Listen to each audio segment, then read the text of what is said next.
everyone knows what Strauss did for this organization. Obviously, injuries happen. You hate to see it, and he's done everything he could to try to come back, and just physically can't do it.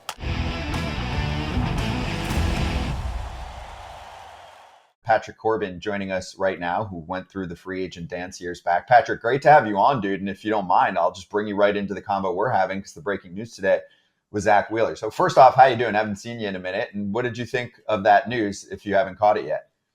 Yeah, I mean, guys all saw it this morning, but good for him. He's been one of the best pitchers the last couple of years in the game, and we get to see him a lot in the same division. So happy for him. I'm sorry for our hitters. I have to face them a lot more, but you're not that sorry. Well, I mean, I'm glad we don't have to hit anymore as well. So okay, that's fair. That's fair. You did the dance, you did the free agent dance, and you ended up here in Washington.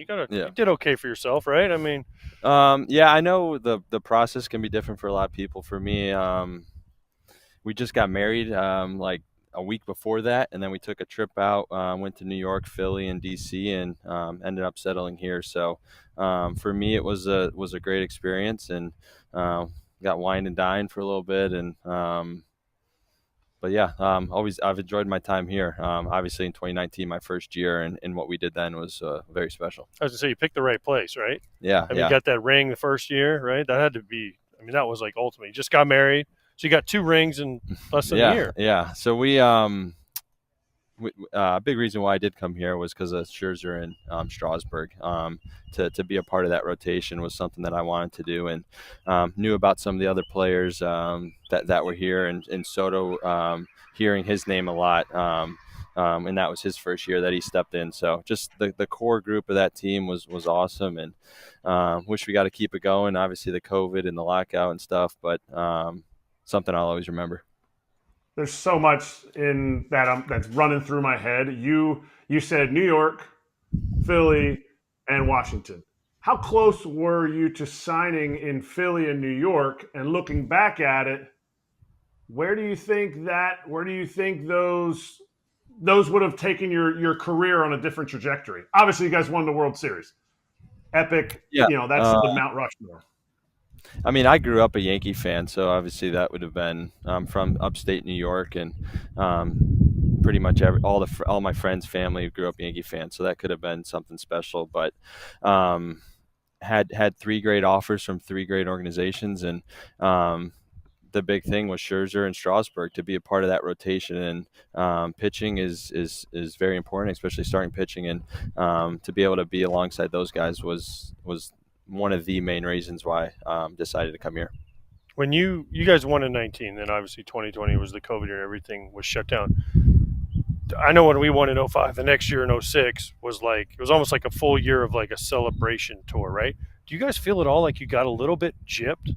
Because you didn't get to do like the rings in front of it. You know what I mean? Like everything where they bring everyone in and they do all these cool things. And you get to do all these cool things at the ballpark. I mean, that was like the best part. I mean, yeah, winning obviously, but then the next year, everywhere you go, there's a million more fans. And then you guys had the 2020 COVID year. Yeah, we were doing Zoom calls. I think they wanted to give us our rings on a Zoom call, and we kind of felt I mean, no one really knew the best way to do it. So we waited to do it as a team when we eventually started back up. But definitely wasn't normal. I think for the fans too to not experience that, and obviously for the players to go out there the next opening day and see the banner and see those things. I'll tell you this: after the World Series, we did have a fun week with the parade and the White House and all the other things that came along with that. We got to go to the hockey game and do some pretty cool things there. But yeah, I don't know. Hopefully, have a chance to do it again and have it be normal. So, are you a hockey guy though? After that night was that was a fun night. I don't know if the photo of us on the Zamboni, we took our shirts off, so that was pretty crazy. But you kind of felt like that week you could do whatever you wanted and nothing was going to happen. So, agreed. AJ knows. He's blushing behind his sunglasses. Their celebration, everybody's celebration. When somebody signs a contract like you signed, the question is, what is a successful 6 years in Washington? 1, World Series. 2, some teams, the 6 years, if we just make the playoffs, back to relevancy. Was this a successful contract for you when you're done with it after this season? I think everyone's goal is to win the World Series every year, and only one team gets to do it. Was fortunate to do it our first year. A couple years there in the middle of that weren't ideal, but I think there's been some highs and some lows. You try to learn from those and try to get better. I think the last couple of years have been a little frustrating personally, and just trying to find ways to get better. So I'm trying to maybe add a pitch or two here, but I still feel good. Still as confident as ever to go out there and pitch. But I mean, for me, I just want to take the ball every fifth day, go out there and try to do my best. And I think from my first year to now, we're a lot younger, obviously, and I think just being there and trying to show these guys how to go through a full season is what I'm trying to do. New pitch? New pitch? What, Yeah, like going split, knuckleball? Cutter now. So what in your slider, like kind of a cuttery, slidery, slutter? I think they call it the gyro. I'm learning all these numbers too now, so definitely new to that. But just trying to throw something a little bit harder with some cut to it to help out. So had some success so far in camp. So continue to go from there. So you mentioned Strasburg and Scherzer. Do you still keep in touch with those guys? Yeah, I see Max is down here. So you're a Cressy guy too? I just come here. Okay. We bought a house here when I signed, and I just come here and work out and do everything with the guys here. So it's great. But I don't see Strauss is up in DC, so I don't see him as much in the off season. But yeah, Max is here a bunch, and obviously he's a fan favorite up in DC. Yeah, I mean, do you guys face him when he was at the Mets? Or were you like, this is good? Because like whenever you face old teammates, did you guys match up and you were like, this is a little awkward? I faced him. I got the pitch, and the bullpens there in New York are next to each other, and he runs his pulls, and he just had that mean mug face, didn't even want to look at me, and I was like, all right. And then we beat him that day, so that was kind of pretty good. So. Because when he pitches, right, you don't look at him, you don't talk to him. Yeah, for sure. And so you didn't walk by him and just you see his opposing pitcher. You should have walked by him, just like slapped him on the ass, and like, yeah, what's up, Max? How we doing today? Yeah. And just, oh yeah. I mean, all the other days he's fine, but start day, everyone knows, keep your distance, especially with him, and you'll be all right. All right, I like it. Is Strauss in camp? Is Strasburg in camp? No, Strauss is not here. I wish he was. He's got a full locker in there. He has a locker. He's had that for a while now. But obviously a very strange situation there.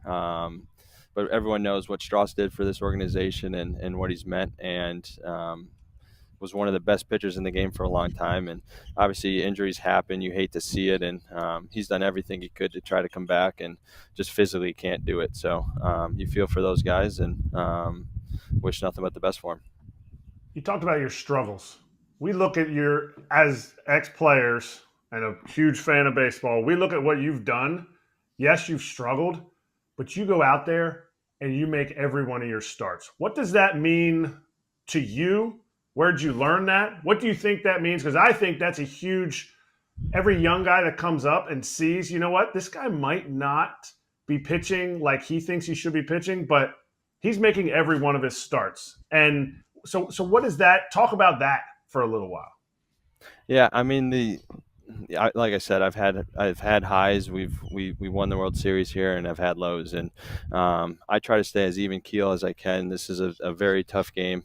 You can do everything right and still fail. So you try to just teach these to some of these younger guys here that go out there. You compete, just do what you can control, and the rest is made. So you just I don't know, those games where you get beat up a little bit, you learn from those and you try to come back and get better. And I think this team and this rotation has done a good job with that, getting their stuff done in between. And I think we may have used 7 or 8 starters last season, which I feel is pretty good for teams now to go a whole season and use that few of starters. So just a credit to those guys and the staff, making sure we're out there every 5th day. And that's my goal every season, make 30-plus starts and pitch as deep as I can in each ball game, whether things are going well or not. Okay, so it was last year, right, where you struggled early? Was it last year? When you started out like 0-7, 0-10? Maybe a couple years, we're talking about win-loss record here. Yeah. Well, no. But I'm just saying, it was more about the struggles, because then you bounce back and you had a terrific second half after that. Mm-hmm. Yeah. And so for you, how do you get through that? Because as a player, there comes a point in time as a player where you're like, have I lost it? So like in your mind, things start spiraling, right? But you never, I mean, you took the ball, like Eric said, you took the ball every fifth day. You went out there and you pitched and you competed and you did and then all of a sudden it turned, and then you were like, okay, this is the Patrick Corbin. So how mentally did you get through that? And then what can you show some of these young guys like Mackenzie Gore, like Josiah Gray, like some of these young guys that you guys have on this staff? What can you teach them from that? Mm-hmm.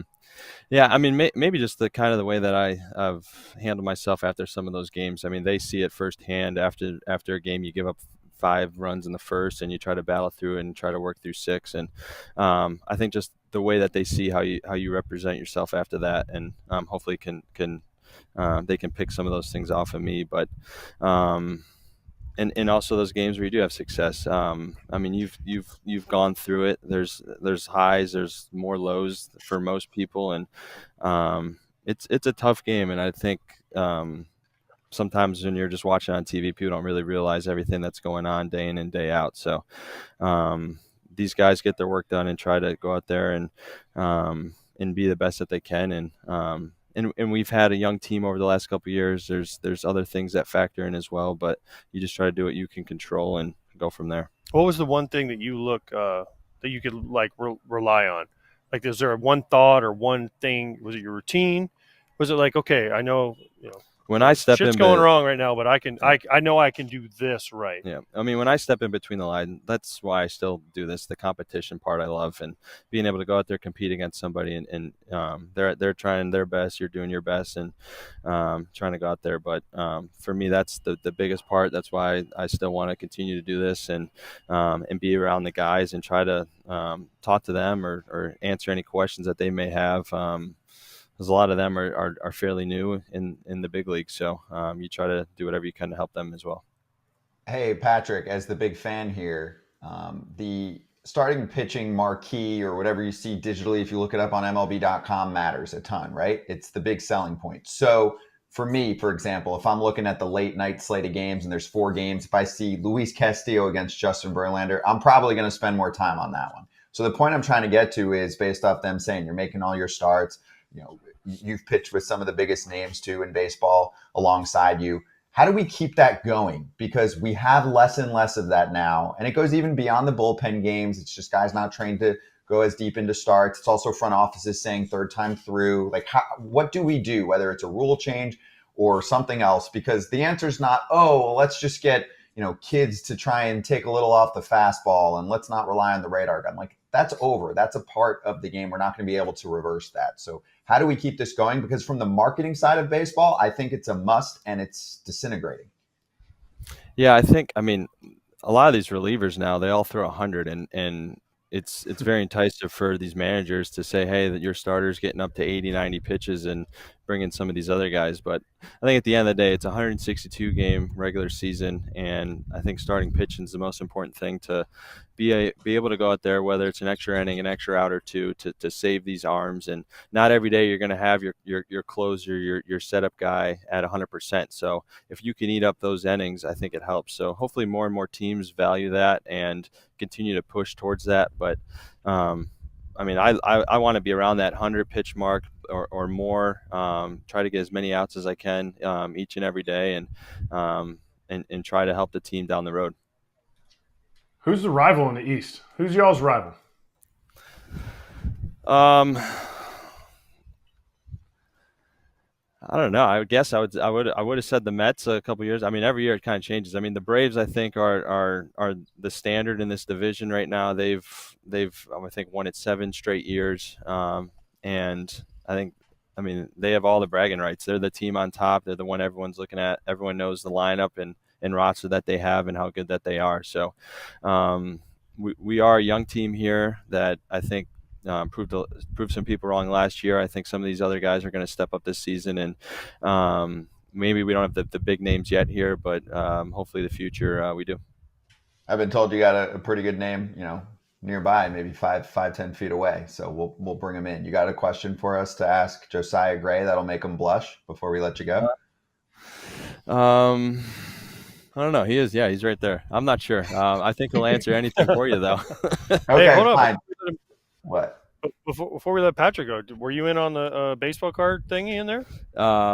Yeah, I just started getting into that. Probably the last 2 days, they made me download some app, and we got a card. So they got a 101 Bobby Witt and an Otani. So What'd you get though? a Brock Purdy. A football card. Yeah, I don't know. They just said to do this one, and I did it. So I actually had Trout. Trout was texting me. I guess he sent me the screenshot of the. Someone tweeted out what was going on, and I didn't know he was big into cards, and I guess he said they were good cards. So we'll see what happens with them. I don't know what you do now. Do you sell them or what? So. Well, Lane Thomas said he's keeping his Otani signature, and it's like a 1 of 15. So I agree. I would keep that for a while as a good investment. So we'll see what happens, but we'll follow it. I like that. More of that stuff's cool.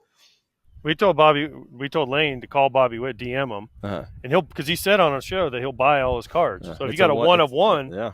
Well, I mean, he just signed a small extension. So I'm thinking like 287. Nat players have a little side hustle. I like it.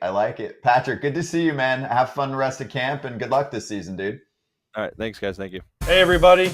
Be sure to like and subscribe for more content. We're back here every weekday, all year long, so do not miss an episode. The videos are coming in all day. Here's another video you might enjoy. Baseball the way it should be covered.